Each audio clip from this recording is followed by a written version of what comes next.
off tonight. The jury heard opening statements and some emotional testimony today at the murder trial of accused City Grill killer Ricardo McCrae.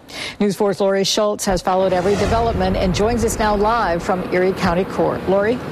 As expected, Jackie, the courtroom was packed with dozens of family members of the victims. You know, at one point I saw a tissue box being passed amongst them because some very emotional testimony for sure. I think the hardest part was when several grieving parents got up to testify, including the mother of Demario Voss. Now, he is a young man who's still recovering at ECMC, and she did testify that she's still unable to communicate with him after he was shot in the skull. Now, that testimony was not recorded, but opening statements were, and here are some highlights of that.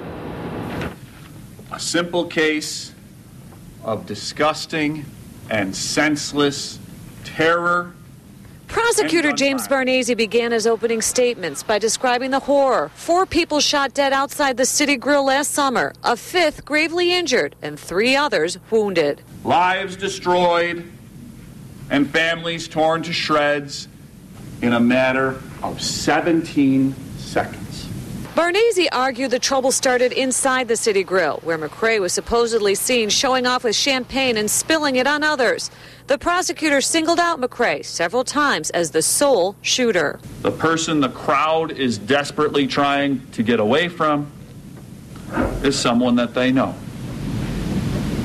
And that someone is this defendant. Like most things in life, it is quite complex. McCrae's attorney, Joseph Terranova, called the case complex. He reminded jurors that police initially arrested a different man based on an eyewitness account. Why do we believe they have the right guy? This is going to be a recurring theme throughout this trial. McCrae surrendered at Channel 4 11 days after the shooting, declaring his innocence.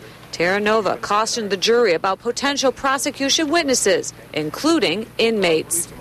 We call those people snitches. I didn't make that word up. They're the lowest of the low of the criminals across the street at 40 Delaware Avenue. They want these people to tell you, we spoke with Mr. McCrae over in the jail, and all of these 4 people are criminals. Well, today's testimony wrapped up at around 5 o'clock. It'll resume Monday morning, and security will again be tight. Today we were wanded as we went into the courtroom, which has a number of surveillance cameras installed as well, due to the sensitive nature of this case, of course. If convicted of these charges, McCrae faces 50 years to life in state prison. Live, Lori Schultz, News 4.